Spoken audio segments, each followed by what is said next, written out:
नमस्कार, दोपहर दमदार खबर देख रहे हैं आप। मैं हूं आपके साथ साक्षी गुप्ता। सबसे पहले बात करेंगे इंदौर से खबर की, जहां पर राजा रघुवंशी केस में फिर से गवाही। सोनम की दो सहेलियों की कोर्ट में पेशी हुई है।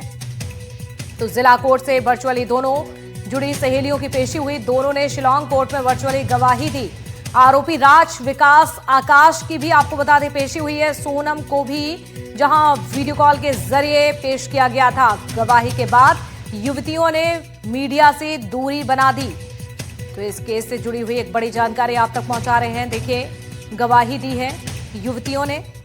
राजा रघुवंशी केस को लेकर एक बड़ी खबर सामने आ रही है। जिस तरह से सोनम फिलहाल जेल में बंद है। सोनम ने जिस तरह से अपने पति की हत्या कर दी थी, राजा रघुवंशी मर्डर केस, जिससे पूरे देश भर में सनसनी मची हुई थी। चलिए और ज्यादा जानकारी के लिए इंदौर से हमारी सहयोगी तनुश्री भी जुड़ चुकी हैं। तनुश्री, बताइए जरा क्या कुछ हुआ, किस तरह की गवाही रही, कौन थी जिन्होंने गवाही दी, कुछ अपडेट? जी देखिए, ये जो दो युवतियां कोर्ट में पेश की गई थी वीडियो कॉन्फ्रेंसिंग के जरिए, ये दोनों सोनम की दोस्त बताई जाती है। और जानकारी के मुताबिक उनको वीडियो कॉन्फ्रेंसिंग के जरिए जोड़ा गया था। सबसे पहले उनसे ये सवाल किया गया था कि वो सोनम की पहचान करें। कई युवतियां उनके सामने मौजूद थे और उनको पहचान करने को बोला गया था कि इसमें से सोनम रघुवंशी कौन है, और उनकी पहचान की गई थी। तो बाद में उनसे ये सवाल भी किए गए थे कि सोनम का दरअसल व्यवहार कैसा था, वो बातचीत में कैसे थी, जब वो इंदौर में उनके साथ रहती थी, जब उनके साथ घूमती थी, तब वो उनका व्यवहार कैसा रहता था। आपको बता दें कि जो दोनों युवतियां हैं, ये दोनों सोनम की दोस्त है, और ये दोनों ही सोनम के जो भाई है गोविंद रघुवंशी, उनके फैक्ट्री में कंप्यूटर का काम करती थी और वहीं पर ही उनका जॉब भी चलता था। और इस वजह से सोनम रघुवंशी से इनकी दोस्ती हुई थी और लगातार ये लोग कांटेक्ट में बने हुए थे। कई सालों से इनकी दोस्ती थी और इसी के चलते इनको जो है कोर्ट में पेश किया गया था वीडियो कॉन्फ्रेंसिंग के जरिए। जहाँ शिलांग से सोनम रघुवंशी को भी जोड़ा गया था, तो वहाँ यहाँ से इंदौर से इन दोनों सहेलियों को जोड़ा गया था। और पहला सवाल इनसे किया गया था कि ये लोग सोनम की पहचान करें, और उसके बाद इनसे ये भी पूछा गया था कि सोनम का व्यवहार कैसा था, उनकी बातचीत में कैसी थी। कभी उन्होंने अपनी बातचीत में ऐसा बताया था कि वो राजा रघुवंशी से शादी नहीं करना चाहती थी, या फिर जो राज कुशवाहा है उनसे उनके अफेयर के बारे में कभी उनकी चर्चा हुई थी या नहीं। जी बिल्कुल, ये तो तनुश्री वो सवाल हो गए जो उनसे पूछे गए थे।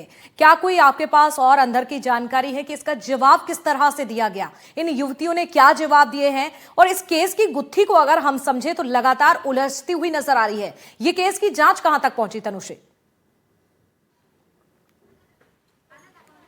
जी देखिए, शिलांग पुलिस ने चार्जशीट दायर की गई थी और चार्जशीट में जो है जो मुख्य आरोपी है उनके खिलाफ ये चार्जशीट दाखिल की गई थी। हालांकि जिस फ्लैट में सोनम रघुवंशी रेंट पे रही थी इंदौर में, शिलांग जेम्स ने वो फ्लैट उनको रेंट पे दिलाया था। इसी के साथ वहां का सिक्योरिटी गार्ड और ग्वालियर का एक व्यक्ति है, इन तीनों को जमानत मिल गई थी और उसके बाद से ही वो लोग उनको जो है रिहा कर दिया गया था। हालांकि अभी फिलहाल शिलांग पुलिस इस कोशिश में है कि उनके खिलाफ पुख्ता सबूत मिल सके, ताकि उनके खिलाफ भी चार्जशीट दायर की जा सके।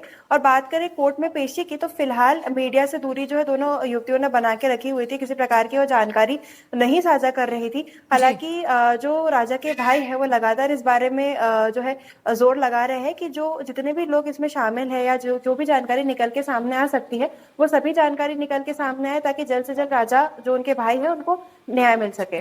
बिल्कुल तनुश्री, एक और सवाल, क्या युवतियों की जिस तरह से कोर्ट में पेशी हुई है, क्या ये युवतियां अभी भी उसी फैक्ट्री में राजा के यहां पर काम कर रही हैं या फिर काम छोड़ दिया है? देखिए, अभी फिलहाल इस प्रकार की कोई जानकारी है नहीं कि क्या वो गोविंद की ही फैक्ट्री में अभी काम कर रही है या उन्होंने वहां से जो काम छोड़ दिया है। क्योंकि जिस तरीके से मैंने आपको बताया कि युवतियों ने पहले ही मीडिया से दूरी बनाई हुई थी, पहले भी इनसे पूछताछ की गई थी, दोबारा इनसे पूछताछ की गई है। हालांकि क्या वो अभी भी वहां पे काम कर रही है या उन्होंने अपनी फैक्ट्री चेंज कर ली है, फिलहाल इस प्रकार की कोई जानकारी निकल के सामने नहीं है। ना गोविंद ने इस प्रकार की कोई जानकारी साझा की है, ना ही युवतियों ने बातचीत में इस प्रकार की कोई जानकारी दी है। जी बिल्कुल, यानी कि इंतजार करना होगा। अभी तो फिलहाल युवती की ओर से मना किया जा रहा है मीडिया के सामने आने से। चलिए ठीक है, जैसे ही कोई बड़ा अपडेट जानकारी मिलेगी आपसे जुड़ेंगे, संपर्क करेंगे। तो इस वक्त की ये बड़ी अपडेट आपको बता रहे हैं, इस वक्त की ये बड़ी जानकारी इस पूरे केस से जुड़ी हुई। देखिए, सोनम को भी वीडियो कॉन्फ्रेंसिंग के माध्यम से जोड़ा गया था। बताया जा रहा है कि जिन दो युवतियों से पूछताछ हुई है, दरअसल ये वही युवतियां हैं। ये आप देख सकते हैं, ये तस्वीरें, ये वही युवतियां हैं जो सोनम के साथ काम करती थी गोविंद की फैक्ट्री में। तो लगातार इस केस की जांच बढ़ रही है। युवतियों ने हालांकि मीडिया से दूरी बना ली है, कुछ भी कहने से या बताने से साफ तौर पर मना कर दिया है।